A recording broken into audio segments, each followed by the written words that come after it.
Léon Coquelet et Doyer Pierre-Paul. L'un est décédé le 16 mai 1915 et l'autre le 27 mars 1915.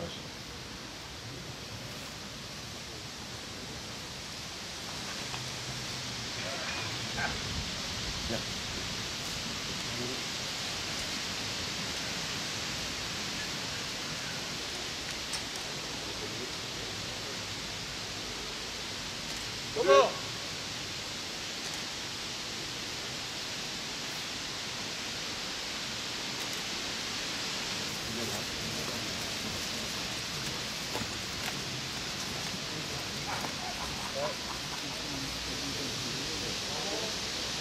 Bon, hop!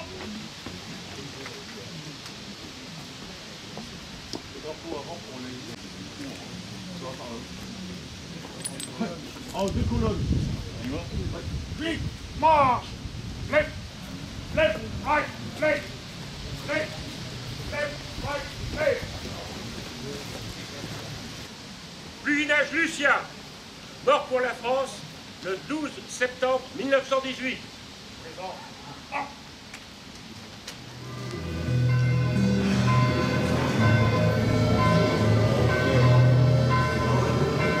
Entendre bien les cloches qui sonnent, puisqu'il a été prévu que pendant 11 minutes, eh bien, on commémorait et introduire cette célébration.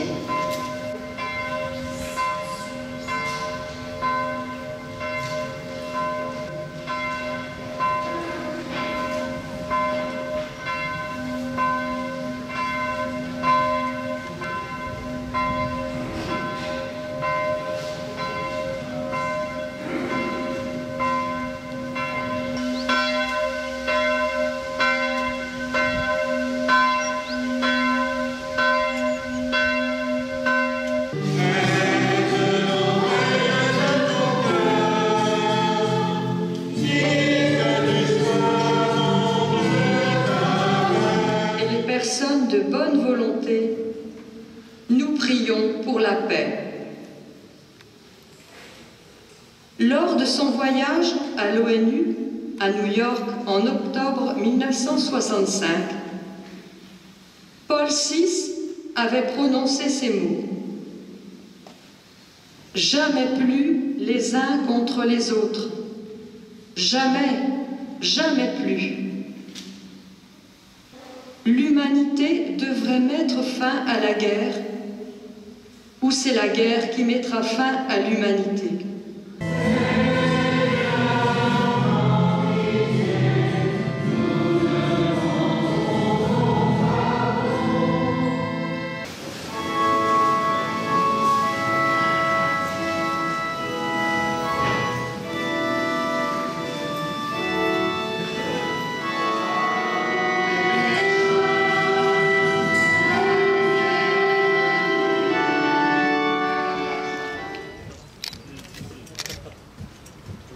Sur le côté gauche là.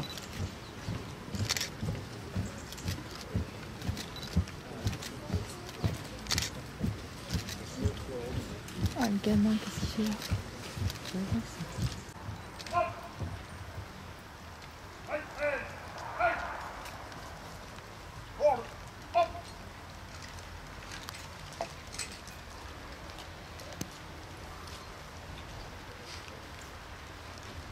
C'est le protocole anglais. Ouais, qu'on fait. Ouais. D'accord. Hop, à tête, hop. Hop, hop.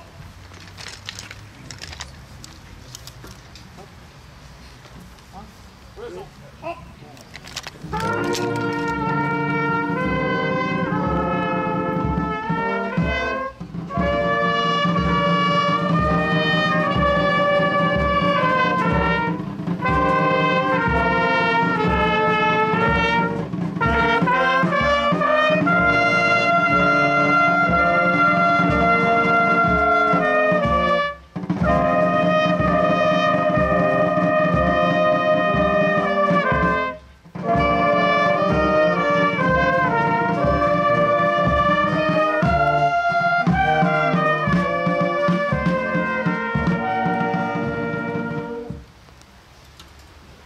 Aux morts.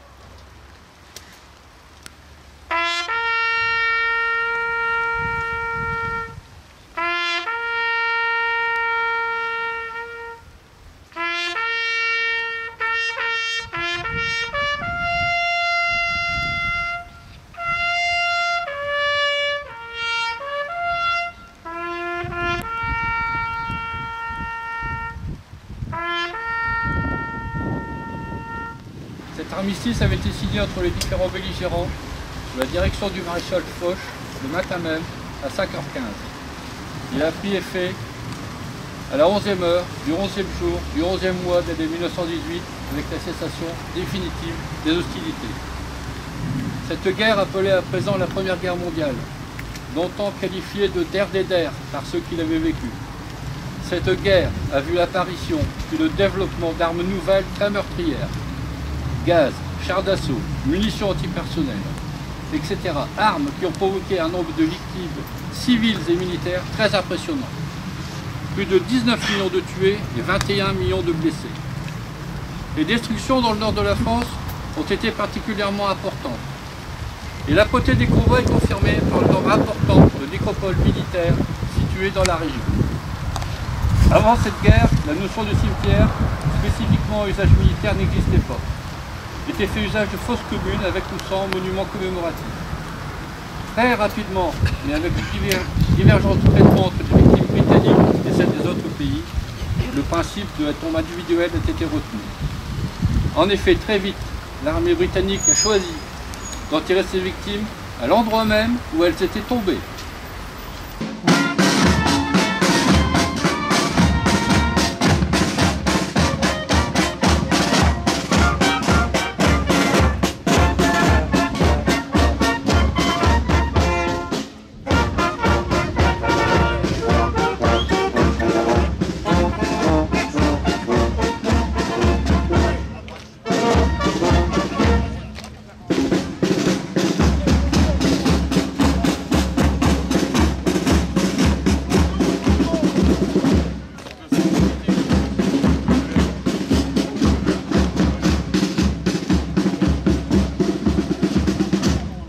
Mesdames, Messieurs, nous allons procéder à une décoration nationale. Hop, hop.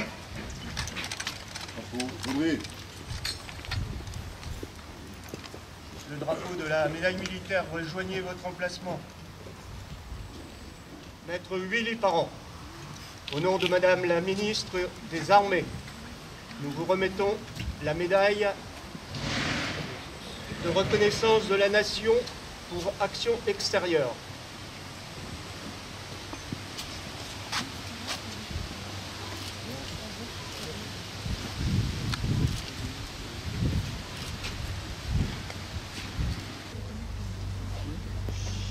Remise des distinctions de l'Union nationale des combattants. Au nom du président de l'Union nationale des combattants, je vous remets la médaille du Jedi.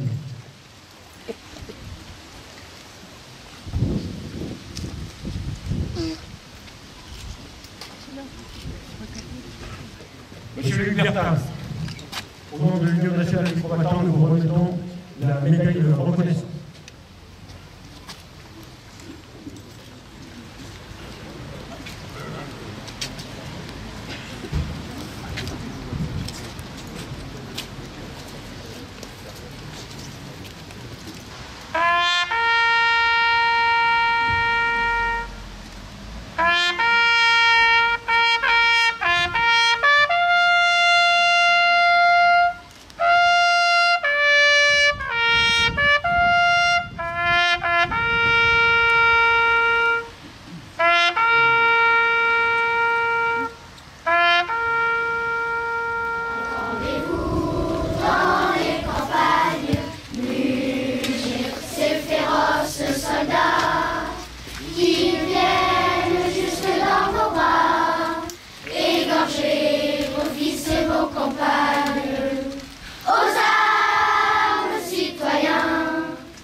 C'est 1 700 000 victimes françaises, soldats et civils, représentant 27% des hommes entre 18 et 27 ans, laissant la France étrange.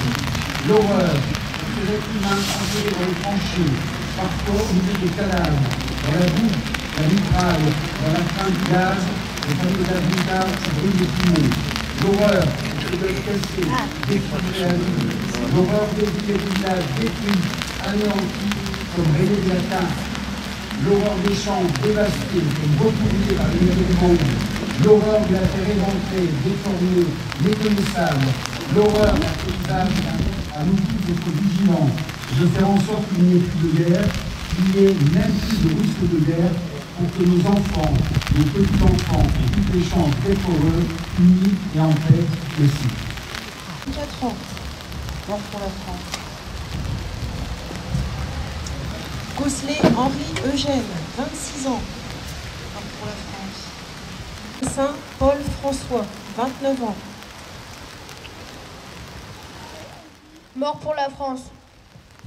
Les Massins, domiciliés duc du Canal à Proville, 8 frères et ses sœurs, 4 filles, 4 garçons. Delcourt François, 34 ans, mort pour la France. 1917. Van Bellen Georges, 27 ans. Cambrai Fernand, 22 ans, mort pour la France.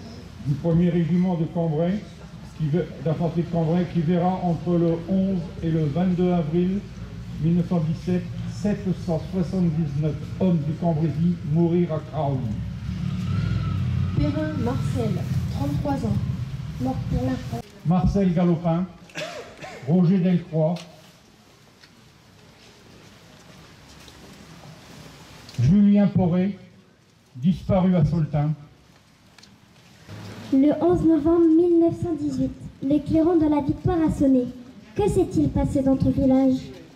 Tout le monde était content, mais quelques-uns sont tristes, car il y a eu des morts. Je ne veux pas y penser. Les bars sont remplis. Tout le monde sautille et chante la Marseillaise. C'est bien. Je vois mon papa. Je cours vers lui, je saute dans ses bras et je lui dis que je l'aime de tout mon cœur. Je pleure, je crie, je chante. C'est super qu'il soit là. Tu as vu, il y a plein de monde. Je suis content que mon papa soit là, mais bon, je suis triste en même temps car son cousin est mort. Ma maman rentre du travail. Elle voit mon père et lâche ses bagages. Elle court vers lui. Papa est content de nous retrouver. La voisine pleure car son mari n'a pas survécu et son fils revient dans un fauteuil roulant.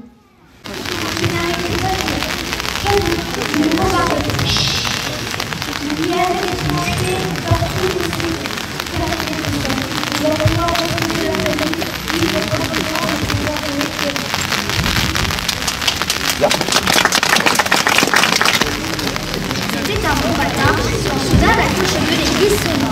C'était la fin de la guerre. Tout le monde était joyeux, mais certains étaient tristes, car ils avaient perdu leur proche, qui était mort pendant la guerre. D'autres s'embrassaient, riaient et même se câlinaient. C'était la fête. Je n'avais jamais entendu de rire aussi joyeux. Le soir, ma famille a bu du champagne. Un festin de roi était servi. La radio n'annonçait que la fin de la guerre. Le lendemain, les soldats étaient revenus. Certains pleuraient de joie, d'autres de tristesse de n'avoir pas pu revenir leurs proches. J'étais à la fois triste et joyeuse. Quelques mois plus tard, notre vie revint comme avant. Nous venions à introduire la guerre, nous avons vu qu'elle avait causé, sauf les traces des obus et les arbres racinés des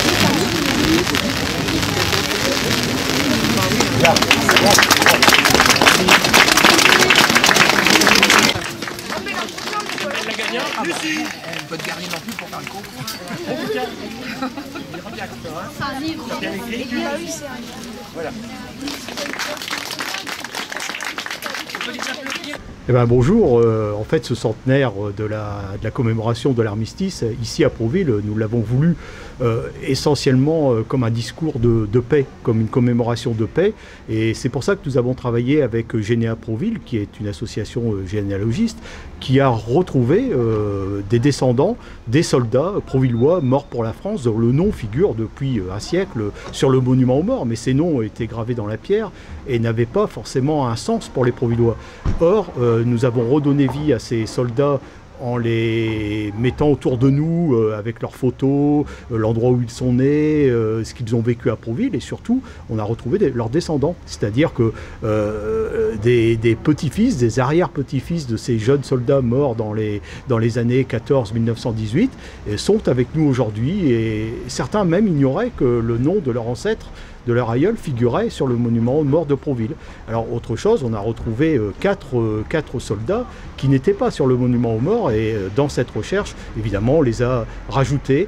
Et donc je crois que c'est un message de paix, parce que ces familles qui sont venues honorer leurs aïeuls ont donné une humanité, en définitive, à cette commémoration. Et c'est vrai que je rejoins vraiment le discours qui a pu être tenu durant ces commémorations.